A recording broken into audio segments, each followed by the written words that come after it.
Mr. Netanyahu is going to be charged with war crimes. The president of Turkey, Mr. Erdogan, has said that he is personally going to take Benjamin Netanyahu to the Hague, and history will remember Netanyahu as the butcher of Gaza, and he will be indicted for war crimes.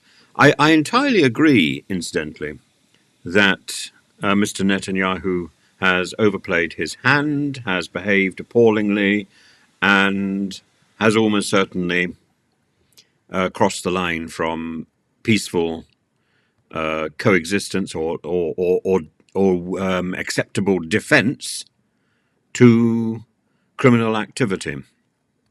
I equally, I entirely support the Israeli idea of self-defense. What I don't support is the idea of the relentless savagery in Gaza.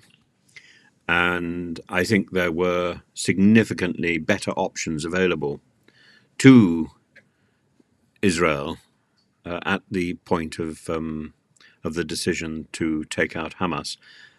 What is happening at the moment is an end game where America is eventually going to tell Israel to stop fighting in Gaza, that enough deaths have occurred, and this will not have eradicated Hamas. So Hamas will revive, will tunnel away and build new tunnels. So on every single level, Netanyahu has failed. He failed to deliver security for Israel, as demonstrated by the 7th of October massacre.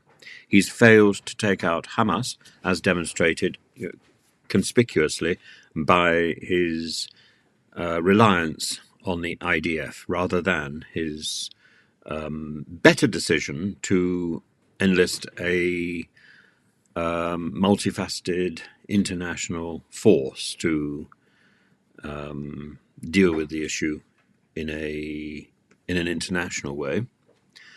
And he has failed to harness the global sympathy for and global support for Israel. In fact, he's managed to alienate a large part of that global support in just over a month. And that is the person who is Prime Minister of Israel. It is quite the most extraordinary turnaround, but is it surprising? Not remotely, given the fact that a huge number in Israel were already on the streets protesting against Netanyahu. And people wonder why I think that the day of the protest is over, that nobody listens to protesters.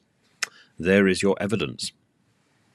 The governments have found a way of bypassing, of ignoring protests, and more than that, they challenge the very ground on which protests are based, and they end up conducting a war on their own terms and endangering their country even more. Mr. Netanyahu, I think Erdogan is right.